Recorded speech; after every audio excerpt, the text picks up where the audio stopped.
So I'm Carl Alexander. I look after landowner relations for the Dufferin Hi-Land Club.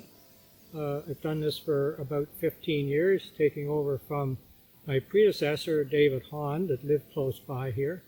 And he retired, and by that time I was living up here. Going back further in history, my great-great-grandparents came with Lewis Horning in 1832 to the Hornings Mills area. And I also grew up on a farm southwest of Shelburne, so I know the area having grown up in it. I was away for 30 years, but upon getting out of the work world was able to buy a property and build a home in 2003. Questions been asked of me is why landowners will let the trail through their property, and usually it's because the owners are very nature oriented. They enjoy the outdoors, and they're out of community support. They want to share that hiking adventure with the people at large.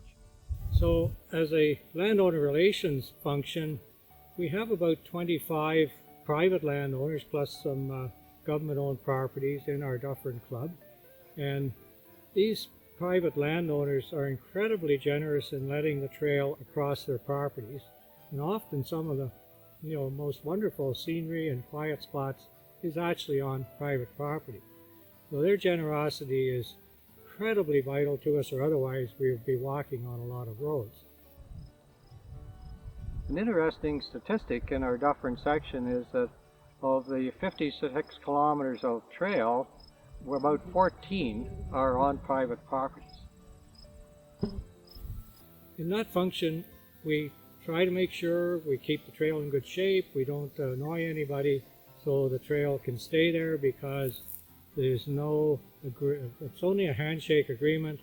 If something goes wrong, we can lose the right to cross any property. We have no right, really.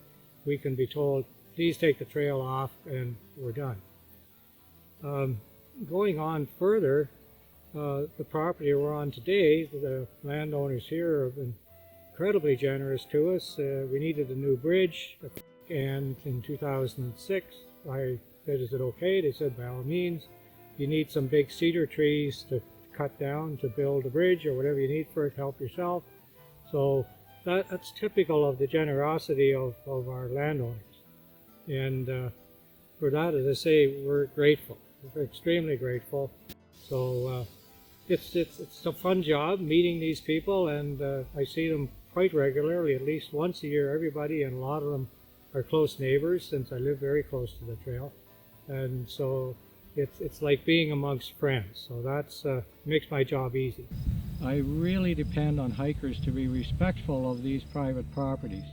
For example, this hiker has his dog on a leash, which is very, very important. The dog's not running through the bush disturbing people or disturbing other dogs in the area. So again, being super respectful of the property helps me.